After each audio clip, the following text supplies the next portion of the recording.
little bit about me. I go by Giga on the internet, but more seriously, my name is Brandon. I'm one of the founding partners at Zentop Consulting. My business partner BJ is here in the front row. Go say hello to him later. I've worked in the MSP space for most of my life. Joined ETOP around 2022, and then a few years later we founded Zentop in 2024. Sometimes a musician. If anyone was at GeekCon a few years ago, you saw me play some music, which was super fun. Hope to do that again someday. But on to our agenda. So a few different spots here we're going to hit. First up, the need for balance. We're going to go into the ideas of building modularity into your workflows, balancing efficiency with flexibility, driving standardization, embracing your MVA, minimum viable automation. That is a fun one. And then lastly, we'll go on some case studies here. MSPs need to strike a very careful balance between standardized and client-specific flexibility. On one hand, every client has unique needs. Every client's a snowflake to an extent. But on the other hand, trying to tailor-make every single process for each client is somewhere between inefficient and chaotic. The key to scalable success is finding that sweet spot, delivering uniform, efficient workflows for consistency, while still accommodating the special requirements that truly matter to each of your clients. This balance really enables MSPs to streamline their operations without sacrificing that personal touch that keeps their clients happy. Delivering services at scale requires a blend of standardization and flexibility. Too much customization, treating every client process as one of a kind, leads to inefficiency and inconsistency. In fact, manual or ad hoc workflows across many clients inevitably sometimes increase the risk of errors and services inconsistencies, especially as an MSP grows. Technicians get overwhelmed when every client has different procedures for common tasks as well, and clients suffer sometimes. But conversely, a rigid one-size-fits-all approach can fail to meet legitimate client needs. The goal here is to standardize everything that can be standard to drive efficiency and reliability, while also gracefully handling the variations that genuinely differentiate a client. In practice, this means establishing strong standard operating procedures for core services across all your customers, while also allowing some controlled customization of defined points. Industry leaders emphasize that the key to scale in MSP is standardization, not necessarily artisanal, handcrafted, custom deployments for every client. Standardization creates a stable foundation. From there, flexibility can be layered on without descending into chaos. By adopting this balanced mindset, you guys can ensure consistency in service delivery while still addressing these unique requirements on a case-by-case basis. So, how do we build modularly? Designing automation as modular building blocks is crucial for reusability and adaptability. A modular workflow is going to break down complex processes into discrete components, tasks or subroutines, sub-workflows if you're using Roost, that can be reused, recombined, or customized independently. This stands in contrast to very monolithic automations, where a single hard-coded script attempts to handle all the possible variations, which is an approach that can be brittle and hard to maintain. So, key techniques for designing modular. First up, reusable components. Develop a library of automation chunks, scripts, actions, sub-workflows that perform common functions like creating user accounts, sending welcome emails, updating tickets. Engineers can then share and reuse these assets rather than reinventing the wheel every single time. So, for example, at Zentop, we maintain a repository of sub-workflows that are used across all of our client workflows. A good example of that would be our error reporter. One of the very important build standards we have is every error needs to be handled. If a workflow ends in a failure, on the results page, that means we didn't go far enough into our error handling and we need to account for a new potential failure route. Errors are kind of organized into terminating or non-terminating buckets. Terminating errors are basically something has happened and it's so catastrophic we don't even want to bother to do the rest of it. If you're making a new user and step one is to create the user account, step two is add them to groups, if you fail to create the user account, you're not going to be able to add it to groups. Pathing to that is just going to result in even more noise in your error logs for something that you can handle separately. Conversely, if you have two side-by-side actions to add that user to groups and then add them to a shared mailbox, if you fail to add them to the groups, you can still add them to the mailbox, just gotta document that, hey, something went wrong with the groups, we gotta go back to that. Next up, you want to parameterize your workflows. Design your workflows to accept input parameters or customization files that adjust their behavior per client. A single automation this way can then service multiple clients and scenarios by just changing the data inputs without altering underlying logic. This allows a generalized process to be very quickly modified for different situations by swapping in different parameters and subtasks. Try to make it as plug and play as possible. Structure your larger workflows so that certain steps can be enabled, disabled, or replaced as modules. If a particular client needs a custom step, say assigning software licenses in some system, that step is isolated as a module that can plug into standard workflow at the right point. The overall flow remains consistent, but one module can be swapped for a different one at that same client. Modern automation platforms support calling sub-workflows or child jobs, depending on what you're using, and this makes it really easy to insert a tailored subroutine for one client. An example of this for new client onboarding could be welcome emails. Everyone has a slightly different template for how they want to welcome people. Some of them want temporary access codes. Some of them want their full passwords. Sometimes the password should expire, sometimes they shouldn't. Rather than making the entire top-level workflow granular to the point where you have 6 of them, change the sub-workflow routine, make an input. Can you have a Boolean value for true-false for do they need to have a temporary access password or do they need to have a full login? Do they need to have specific wording? And if so, can you link that as a template either in the sub-workflow or in the workflow inputs? Next up, version control, governance.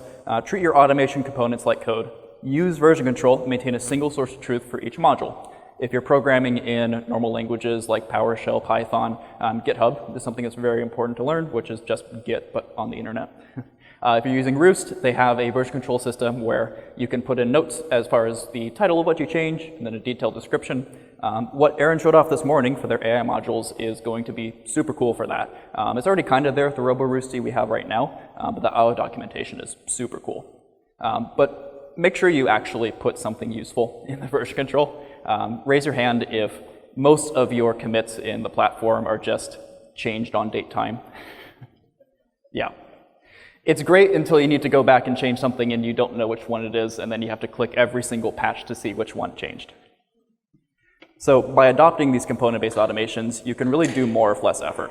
When something changes, a vendor releases a new system, a process needs to tweak, an API changes, you don't need to throw away the whole workflow. You can just reuse what you built and easily modify it, plugging in a new module or updating a single component instead of rewriting everything from scratch.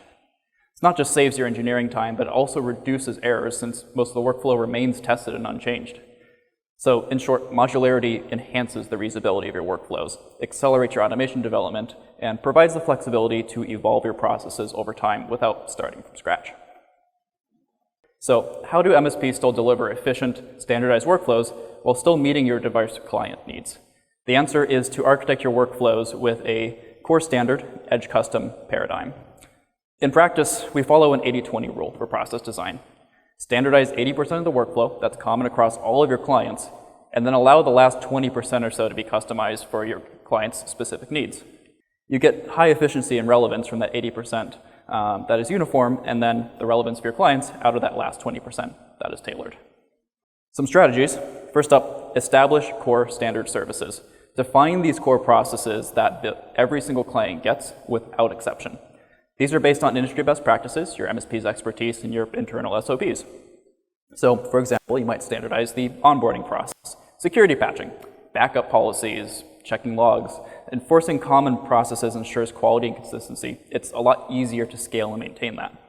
As a rule, try to avoid creating one-off processes for things that all clients fundamentally need.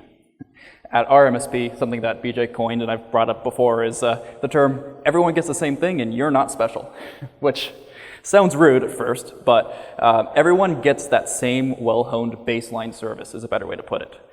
This mindset reminds both staff and customers that standardized methods are there for a good reason. Research shows MSPs that standardize their offerings can improve their service quality and scale a whole lot more easily. Incorporate configurable flexibility. Within the standard workflows, design configurable hooks or options to account for differences. For instance, your standard user onboarding might have an option step for assigned software license that is only triggered for clients who use that software. Or it might allow a custom welcome email to be sent from a client-specific template. The idea is to build variances into the design as configurable elements, not as fully separate workflows. It preserves that single unified framework that handles multiple scenarios. Using simple if-then logic, lookup tables or sub-workflows, you can then handle that client-specific pathway while keeping the majority of the workflow identical. One platform described this as plugging in different scripts for different vendors into the same parent workflow, analogous to how an MSP might plug in a different PSA tool module if one client uses ConnectWise and another one on Autotask. 90% of that process is going to stay the same. Template and tweak. Start each client engagement by deploying a standard template, more on that in the next slide, of the process, and then tweaking it in minor ways. For example, our team begins most of our new client onboards with their proven base onboarding workflow, and then consults with the client to adjust only the final details, adding a step to notify a particular manager, skipping a step that doesn't apply to them. The heavy lifting part of it for user creation, permissions, device provisioning, that's all handled by that same tried and true standardized step. The tweaks are small add-ons or omissions that address the client's truly unique needs while reducing the engineering effort while still giving the client a feeling of a custom solution. Align on best practices. Sometimes delivering flexibility is not just changing the MSP's process at all, but rather influencing the client themselves to adopt better, more standardized processes. Savvy MSP will explain to their clients the benefits of doing things in a common, streamlined way. By educating your customers and slightly adjusting their expectations, you can avoid a lot of unnecessary custom work. So, as an example, back to the onboarding process, if a client has an inefficient one, the MSP can propose a more refined approach that fits into the standard workflow. That collaboration not only reduces complexity for the MSP, but also often improves the client's own business process. It turns the engagement into a partnership, where the MSP is providing value beyond IT services, truly helping improve the client's operations. A lot of forward-thinking MSPs strive to provide outcome-driven solutions or overarching services rather than ad hoc bits and pieces of the client's whim. In doing so, they guide clients towards more uniform practices that benefit both parties. Striking that balance means MSPs do the heavy lifting with efficient, repeatable automation and only blend the workflow in controlled ways when necessary. This results in a service that is both highly efficient, because most of it is standardized, and attuned to the client's needs because the final customizations make it fit just right. Our experience has been that this approach not only saves time internally, but also leads to happier clients. They get their solutions quickly, and of those solutions, they work reliably because they're built on a stable, proven foundation. So next, let's take a look at how creating standardized templates can facilitate this balance. Using templates is a powerful way to drive scalability while retaining customization when needed. An automation template is essentially a predefined workflow or process outline that can be applied to multiple clients or scenarios. Templates encapsulate best practices and provide a starting point so you're not reinventing the wheel every single time. Crucially, they also allow for standardization across the board since everyone uses the same base. So here's how to leverage it efficiently. Develop best practice templates. Identify your most common MSP workflows, user onboards, offboard, incident response, monthly reporting, and build generic templates for them. These should reflect the ideal way your organization performs these processes. So we've created a new user onboarding template that includes all standard steps in order. These kind of templates help build automations for faster, reduce errors, and ensure consistency. Someone wants me to join my morning meeting back home. Let me go ahead and make that go away. Essentially, the template acts as a proven practice into each deployment. Include placeholder hooks. A good template is not necessarily one size fits all in a rigid sense. It's one size fits most, with some placeholders for the rest. Design your templates with clearly marked spots where customization can occur. For instance, your incident response template may have a placeholder for client-specific notification actions. Maybe one client wants a text message, another one uses a Slack channel. The template leaves a slot where whatever method is needed is selected dynamically. Document these hook points so it's obvious to implementers where they can safely make modifications without breaking that template structure. By planning for that variability, you ensure that all of your custom additions stay within that controlled framework. Centralize and curate your templates. Store your automation templates in a central repository or system accessible to your team. Most of you probably have some sort of documentation platform, whether that be IT Glue or Hoodoo. Organizations can use, create, and centralize custom templates to align with custom standards, speed up development, and improve quality. So if we refine our onboarding template, say add a new security step, all engineers use the updated version forward, and all new clients benefit from that enhancement. Central governance ensures scalability too. As the MSP grows, new team members and new customers are all working off the same playbooks. It's not that tribal knowledge that comes and goes as people join and leave your team. On top of that, leverage vendor and community templates. Don't hesitate to jumpstart your library with templates provided by vendors or the MSP community. Roost offers pre-built crates for common MSP tasks that can serve as templates. These can then be customized to your needs. Using a known good template from such sources can save time and incorporate industry best practices out of the box. We initially adopted a Roost standard onboarding crate as a template and then enhanced it to be even more modular and scalable for our purposes. By instituting these templates, MSPs can achieve repeatability at scale. When a new client comes on or a new automation is needed, the team isn't starting from scratch or scrabbling through old scripts. They grab the relevant template and customize the last bits of it. This leads to fast deployment and fewer errors because the bulk of the process is already vetted, standardized. It also guarantees a level of uniformity. Every client's process, if derived from the same template, will include all the same important steps in the right order, even if some details differ. So, let's go into a case study. As an MSP consultant, we at Zentop need to provide methods to onboard new users for our clients frequently when a client hires a new employee. Initially, each client had some bespoke steps, different applications to set up, varying notification preferences, etc. Over time, this led to a tangle of slightly different onboarding procedures. Technicians had to remember every client, that client A likes things done, client B likes it done another way. The lack of consistency not only risked things being missed, but also made it a lot harder to automate. These workflows would just branch in too many directions. Solution, we decided to standardize and modularize the onboarding workflow. We took a baseline standard onboarding. In fact, we started from Roost's recommended onboarding template from the crate, and then rebuilt it with a modular architecture. The idea was to create one master workflow that could handle any onboarding scenario with very minor adjustments. So first, identify all the common steps present in every client onboarding. This is the core sequence. Create an AD account, assign the 365 license, create the mailbox, add to groups, set up the contact and PSA. These steps will be executed for every new user uniformly. Identify points of variation. For example, some clients use a different HR system, require an extra form filled out, or add a custom software app that need to be set up. Instead of making entirely separate workflows for these, we modularize them as optional sub-workflows. The main workflow has a placeholder for branches for these sorts of customizations. Each optional part is a self-contained module that can just plug in. If some clients don't need that module, the workflow just skips it. We also standardize the data required, working with clients to unify intake information needed for onboarding. Rather than each client giving a completely different user onboarding request format, we supply a standardized onboarding request form for all of our customers to use. This is a really key standardization. It means the automation can expect the same inputs like first name, last name, role manager, regardless of the client, in the exact same format every single time. So, if you've been with Roost a while, this is probably familiar. If not, this is one of the earliest versions of their crate for new user onboarding. And to be clear, it did work well. While they've made some structural changes to the core features, they've always generally worked. The issue was it was very monolithic and quite massive. This is hard not only to build upon, but follow along if you have to go back and debug any sort of issue later. A big part of that is trying to account for everything all at once in the same workflow. So we took this base and decided to rebuild it. Many of the actions are still using stock sub-workflows, and it's been reorganized into simpler sections of key task groupings. This allows for a lot easier insertion and replacement of actions. And this is it. This is a lot smaller. So starting at the top, we have a data cleanup sub-workflow. This allows us to still account for different kinds of inputs and perform the lookups we need to get basic information of the tenant for any linked accounts. If we already have a ticket in the form submission, we can go ahead and move on. Otherwise, we'll go ahead and make one right there. In both cases, the next check is to see, do we need to delay it? If we do, we'll update the ticket, and then we'll delay the onboarding. If not, we'll go straight into the create user.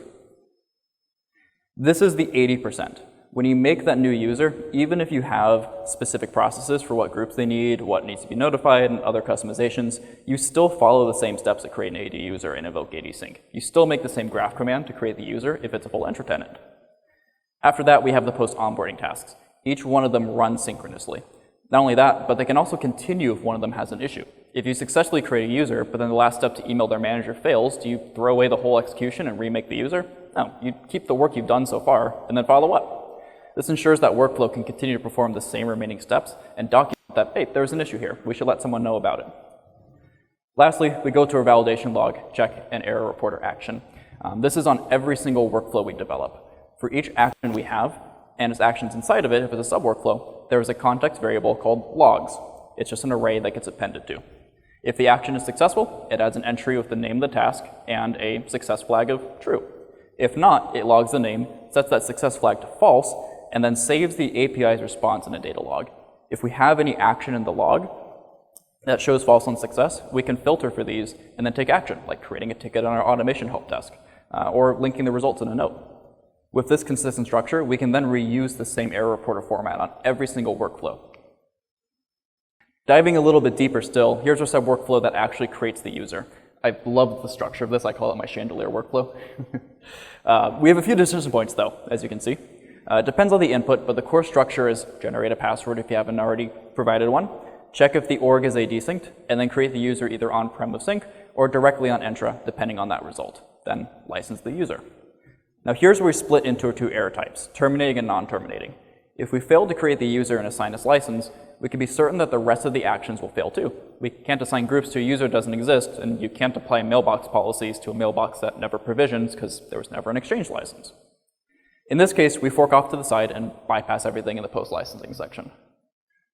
So we have a failure condition here. We go off here. We say, hey, something went wrong. We're going to take this error path. We're going to go all the way to the bottom and skip all this stuff here. If it succeeds, though, we pass into the post-license actions. These also run synchronously and are all non-terminating errors. If one succeeds, we path into a ticket handler that documents the output and moves on to the collector.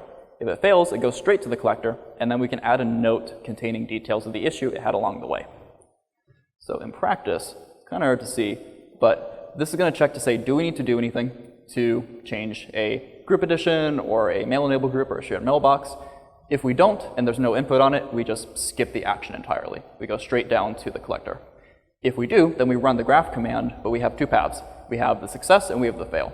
The success goes into a note that says, hey, we succeeded doing this, here's the output. The failure goes down to this collector here. This eventually ends up all the way at the bottom into this log check, and this is where we parse through that log. If there's anything in that success object in there that is false, we're going to document it, we're going to put it in a list, and we're going to send that up to the master workflow.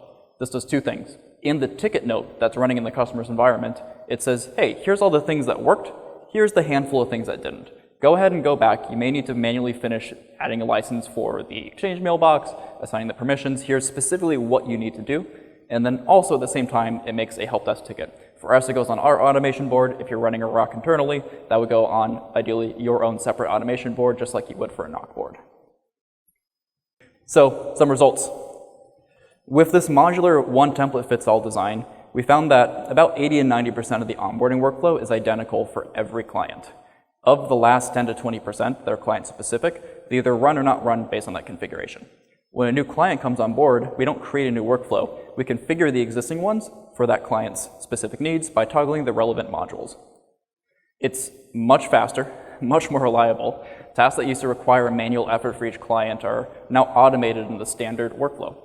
Previously, an engineer may spend an hour setting up a new user across various systems. Now the automated workflow handles most of that in just minutes, and the engineer only checks the last few steps to say, do we have anything we need to log in the ticket? Our clients can onboard a new employee for any of their clients by executing the same well-tested playbook, resulting in far fewer errors or omissions. Every time a new user gets added, they get the correct accounts, correct licenses, and access consistently. There's no, oops, we forgot to create a mailbox for Bob, because the standard workflow covers it all. So another area where we apply the balance of standardization and flexibility is monthly billing reconciliation, ensuring that each client's invoice reflects all of the services and licenses actually in use.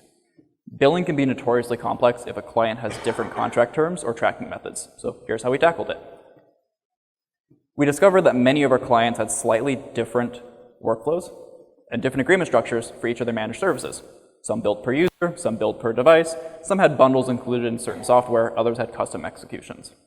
The variability made it hard to automate the billing process because there wasn't one universal rule for all the customers. And consequently, staff spent a lot of time doing manual adjustments, and there was then a further risk of some revenue leakage from missing billable items just due to human error. The lack of consistency in client agreements was the root cause of that complexity. So, two-pronged approach here.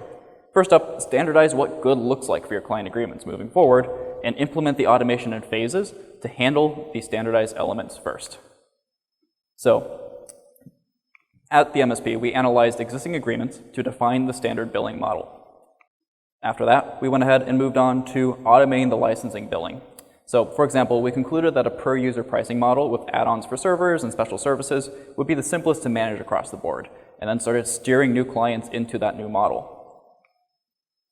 The first area we automated was pulling in third-party license usage, so 365 licenses, security software subscriptions through distributor, Synex, Pax8, and then syncing those to PSA billing systems. This was a logical starting point because the data sources were already digital and fairly uniform across all of our clients, and they all had APIs. They built workflows to retrieve license counts and costs from Packstate and other suppliers, then update the agreement items accordingly. By focusing on the most consistent slice of the problem, we achieved our first quick win. Next, we addressed the core per user and per device billing.